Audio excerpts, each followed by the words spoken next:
Not every journey begins with roads, and certainly not the ones that lead to heaven. Srinagar welcomed us gently. Dal Lake shimmered like glass. Chashme Shahi felt like a quiet blessing alongside Shankaracharya temple. From Dal Lake, Gate 8, we rolled out to Sonmarg, which was covered with glaciers, pines, and open skies. That night, beneath a million stars, the road to Ladakh truly began.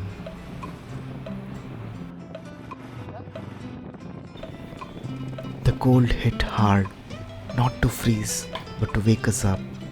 In silence, we faced the bikes, the engine roared.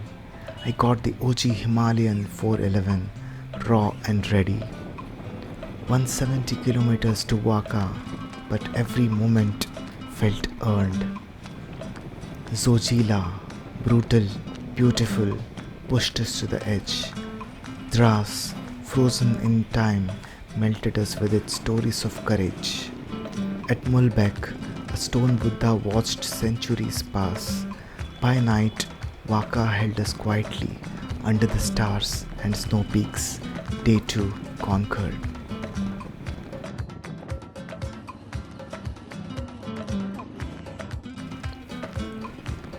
The Himalayas stopped testing and started embracing. From Waka to Leh, 180 kilometers of high altitude soul therapy. Namkila, Fotula, time camp passes. And then Lamayaru, moonland, unreal. Its monastery, a sacred echo through centuries. Of course, we were mesmerized at every sight and at every turn indeed. Right to Sangam, a confluence of Indus and Zanskar rivers, a pure biker's bliss. Magnetic hill, defying gravity, onward Pattar Sahib's quiet strength, and by sunset, Shanti Stupa washed over Leh. The cold reminded us, hydrate, slow down and breathe.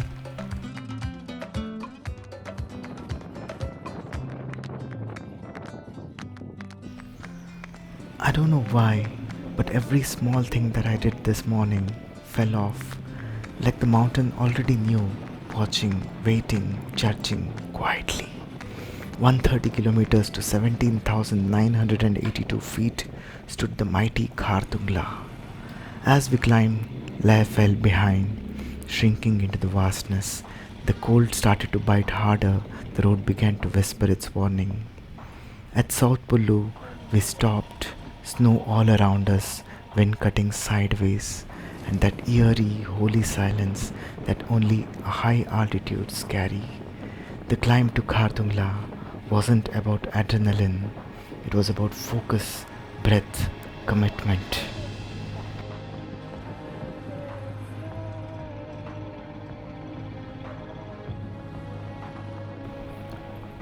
Every turn dared us to blink. Every gear shift excited the engine, and so did we.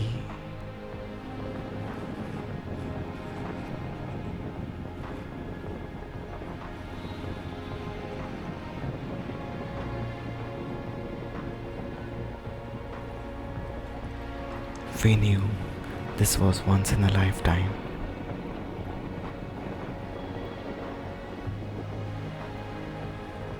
Reaching the top, there was no cheer, no celebration, and a strange feeling in the chest. Not pride, something deeper. A selfie? A signboard? That's not what mattered. What mattered was the journey. And then we began to descend.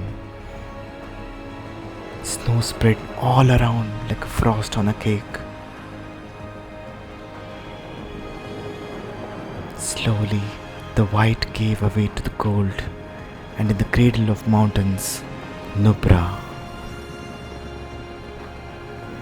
a place that looks like it forgot the planet what it's on.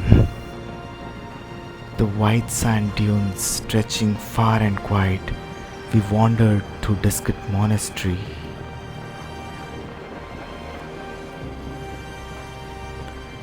The 3-meter tall Matriya Buddha stood above it all, still, compassionate, watching over Shyok River and maybe over us too. Night came quickly in Hunda, the cold deeper than Leh, more serious, every jacket, every thermal, every sock on us. But inside that little Swiss tent, surrounded by the hum of exhausted engine and riders already dreaming, we slept like we conquered something, not the mountain, but ourselves.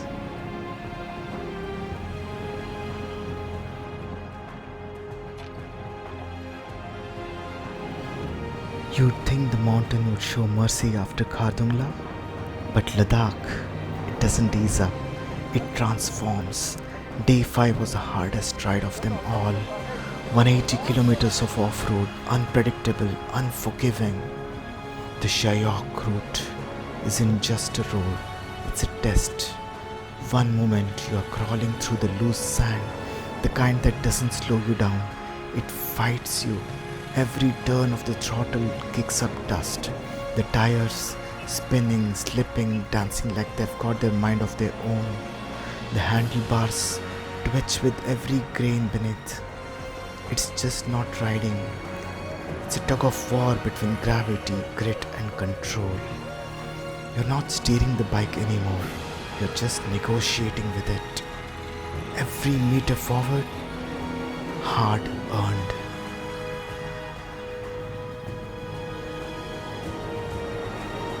And then, like a mirage turning real, sudden patch of tar, black, smooth, glorious. We almost didn't believe it. For a precious minutes, the bikes glided, as if the mountains were letting us breathe again. A short break from the fight.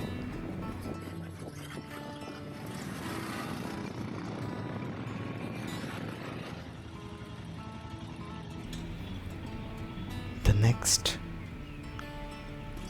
a sudden glacial stream cutting across the trail, slippery stones beneath, and you're just hoping your boots stay dry, upright.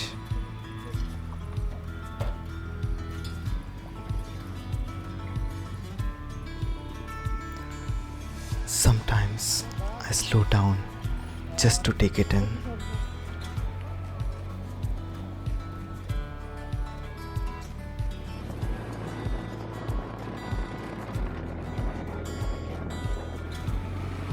This certainly brought the child in us through the empty stretches we sailed through.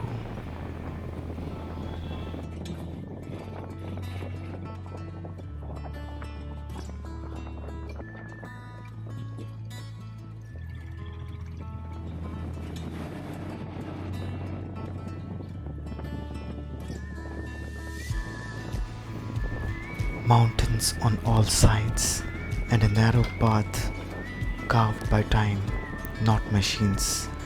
Instinct became the only GPS.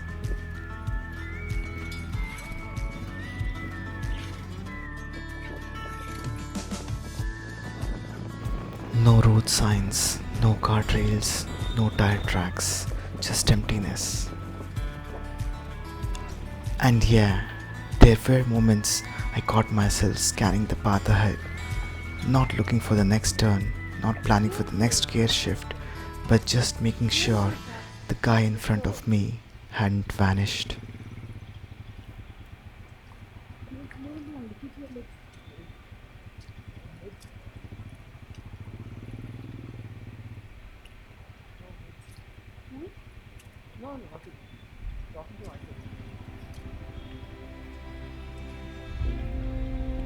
One slip, one soft patch, and you could be gone.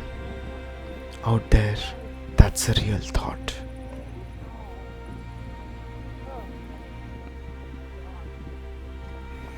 No barriers, no signboards, no second chances, just the road daring you to blink. And but still, we kept going, because somehow stopping out there feels more dangerous than moving forward. Momentum becomes survival, and trust in yourself, in the machine, in the guy ahead becomes everything.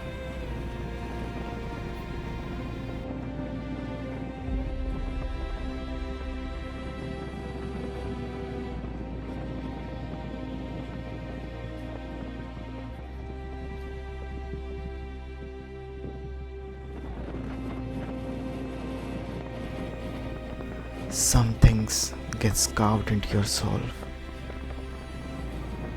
and then out of nowhere, peace, Pangong, a mirror to the sky, blue beyond imagination, still, sacred, silent.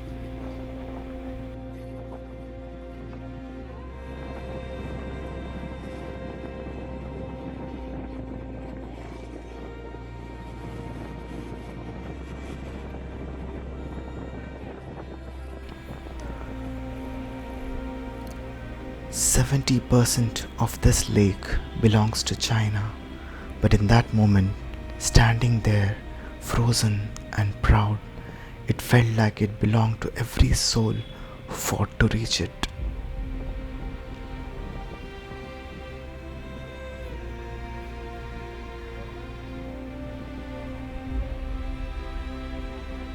And we yelled, and the skies answered with rain. That night at Pangong wasn't about dreams, it was about survival. Day 6, morning at Pangong. It didn't feel real. The lake stretched endlessly across my vision, so surreal. I wondered if I was dreaming, and if I even deserved a dream this beautiful. The body was freezing, but my mind wide awake.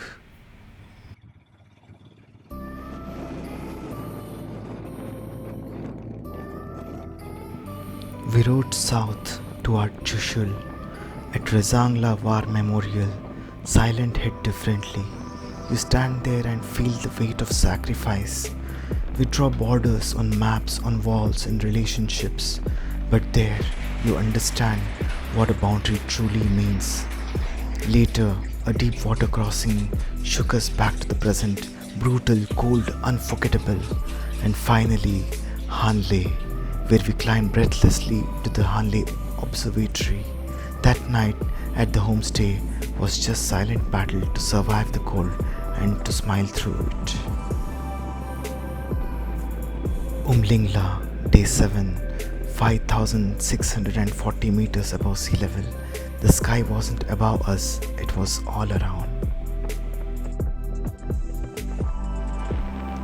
After all the cold, the climbs, the chaos, Day 8 felt like a warm hug. The ride from Hanle to Leh wasn't about survival anymore. It was about breathing easy. 250 kilometers of silky roads, long tunnels, and landscapes that no longer tested us but welcomed us. We cruised, stopped at Chumatang, where hot springs bubbled out of the ancient earth. The Tixi monastery rose in silence. Rancho's school from Three Idiots, laughter, photos, a pause and time. At Upshi, we grabbed lunch and then my Himalayan broke down. Air fuel pump seemed to be the issue, but an hour later, back on the road. By the time we reached Leh, the altitude didn't bother us. We were indeed acclimatized, not just to the thin air, but to the Ladakh itself. That night, windows open, we finally rest in peace. The road from Leh to Sarchu, 240 kilometers of beauty wrapped in brutality. This wasn't just a ride, but it was battlefield of patience and grit. Trucks on one side, potholes on the other, and us swearing in between like dancers in a war zone. Tanglangla stood defiant at 17,480 feet, the highest pass on Manali-Leh highway. The glacial melt spilled onto the black tarmac, every drop reminding us this land doesn't care who you are. And still, it was breathtaking, like we were riding through a living, shifting painting.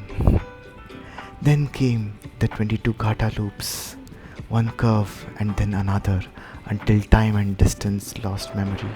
Nakhila Pass, Lachungla Pass, the names that felt more like the rites of a passage than locations. And then more planes. 45 kilometers of dead straight emptiness at altitude. Flat, endless, magnificent. By the time we reached Serchu, we weren't just tired, we were changed. The cold, ruthless, emergency warmers, ice cold tents, numb fingers. That night, survival wasn't about strength, it was about will. Ladakh hadn't finished testing us, but somehow that made us want to keep going more, even more.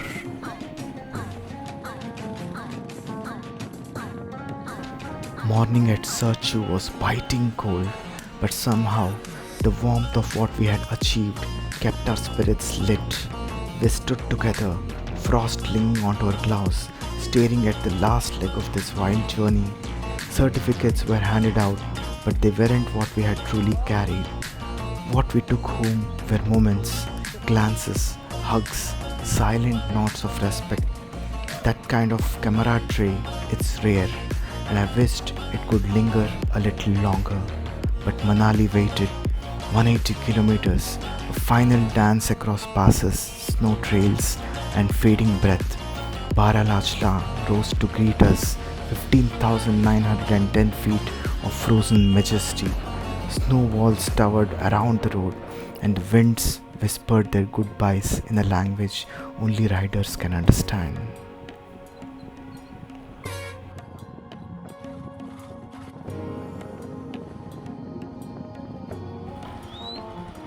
We rolled down into the Lahore Valley, past Sisu, Keelong, Jispa, and Darcha.